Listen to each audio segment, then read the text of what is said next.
Bandeirantes. 9h06, de volta com o Jornal Gente aqui na Rádio Bandeirantes, agradecendo a sua audiência conosco aqui quase nesse finzinho de ano, dia 29 de dezembro. Agora, Thaís, nosso contato é com o infectologista e colunista aqui da Rádio Bandeirantes, Dr. Evaldo Stanislau de Araújo.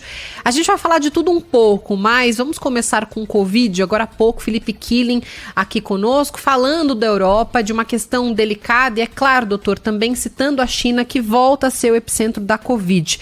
Isso é preocupante para o resto do mundo? Qual alerta a gente acende com o retorno da China ao epicentro da doença? Bom dia e bem-vindo sempre aqui à Rádio Bandeirantes. Bom dia, Bruna. Bom dia, Thaís. Bom dia a todos os ouvintes. Bom dia. É super preocupante.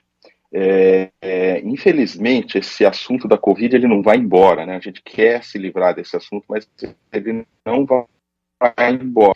E não vai embora por razões como essa da China. País que vacinou pouco com reforço, país que está tendo agora um grande impacto, e quando você tem alta circulação de vírus, e essas novas variantes, elas infectantes, podem ser mais graves.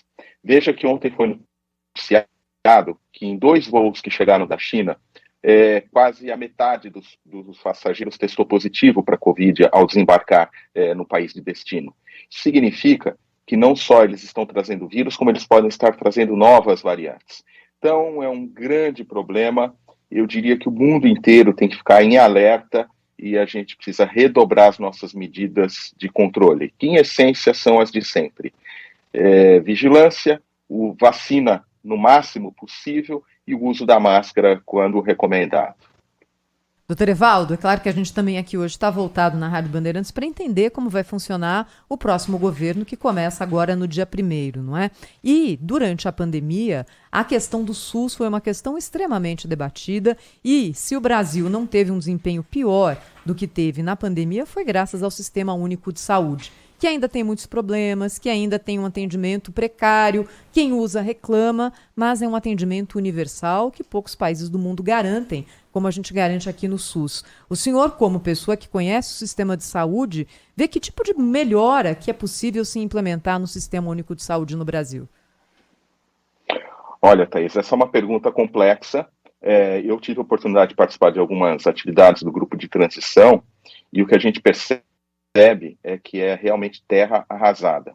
Então, o primeiro desafio que vai ser feito é o de ter dados. Hoje você não tem dados, por exemplo, de quantidade de estoque de medicamentos e vacinas estratégicos, validade desses estoques, demanda, percentual real de cobertura vacinal.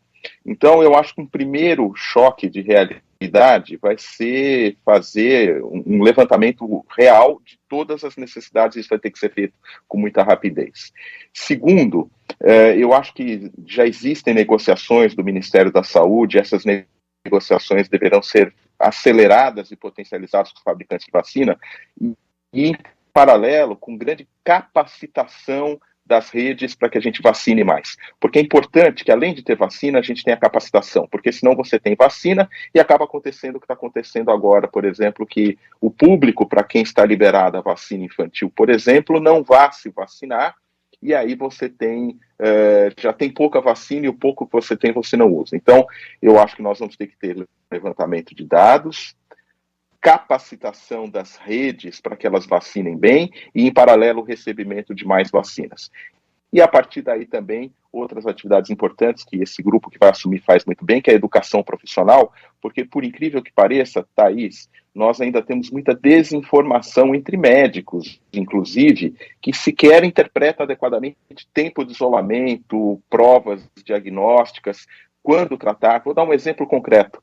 Recentemente foi notícia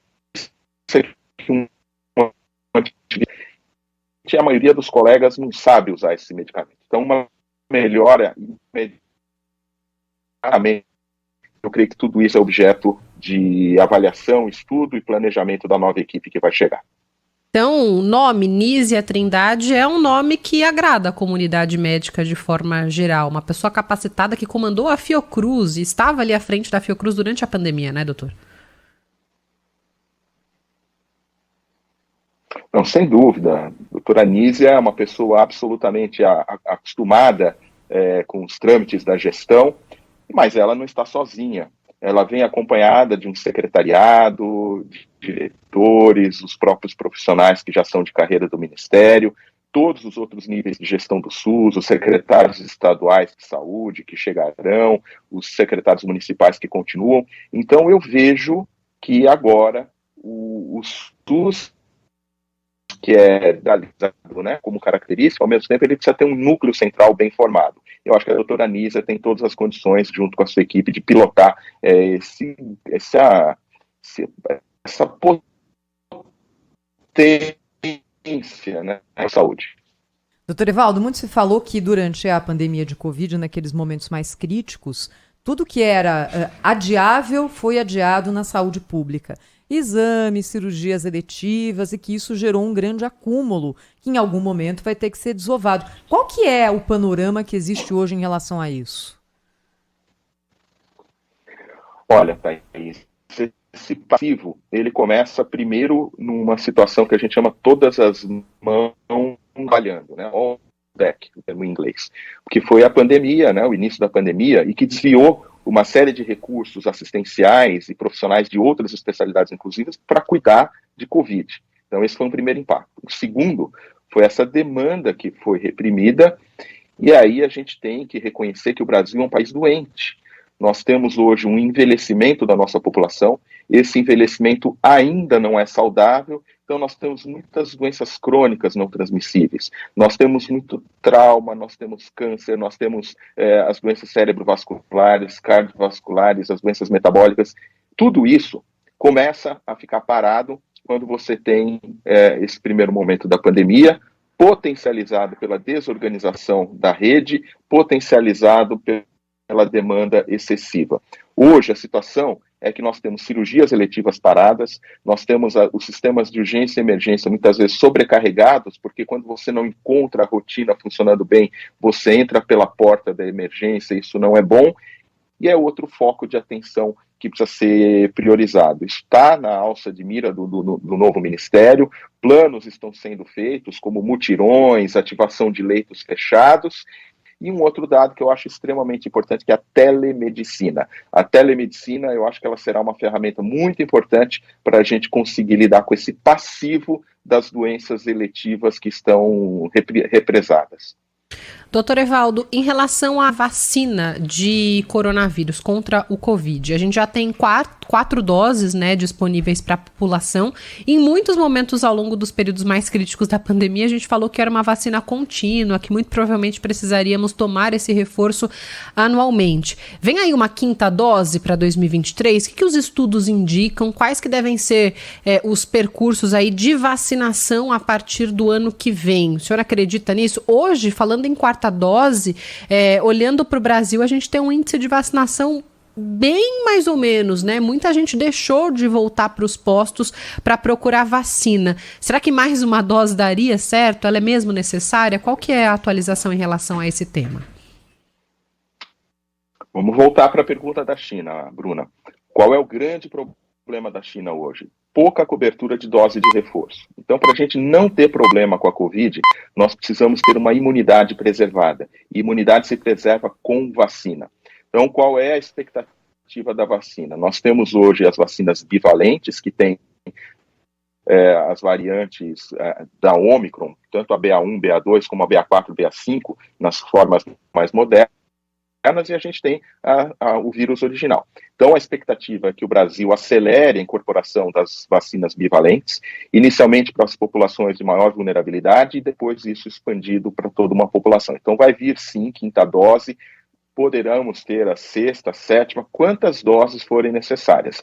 O que não está claro ainda é qual é o intervalo ótimo, mas que essa regrinha que tem que ter imunidade alta para evitar desastres com a Covid, isso é uma verdade já científica, isso está claro. A gente só não definiu ainda de quanto em quanto tempo e com que tipo de vacina, mas evidentemente que as vacinas vão evoluindo, é que nem o carro, a cada ano a gente tem um modelo diferente com uma incorporação tecnológica. A mesma coisa nas vacinas, e o Brasil, tenho certeza, agora vai também andar a passos mais acelerados na incorporação das melhores vacinas. Dr. Evaldo Stanislau de Araújo, infectologista e colunista aqui da Rádio Bandeirantes, gentilmente conosco nesse Jornal Gente do dia 29 de dezembro. Quase fim de ano nada, quase ano novo, quase virada. Então, um feliz ano novo para você, viu, doutor? Obrigada pela parceria conosco ao longo desse ano. Até mais. Obrigado, um feliz ano novo a todos na rádio. É uma grande satisfação, uma grande honra e um grande prazer estar junto de uma equipe tão qualificada e bacana como essa da Rádio Bandeirantes. Muito obrigado. Obrigada, doutor Evaldo. Boa virada, hein?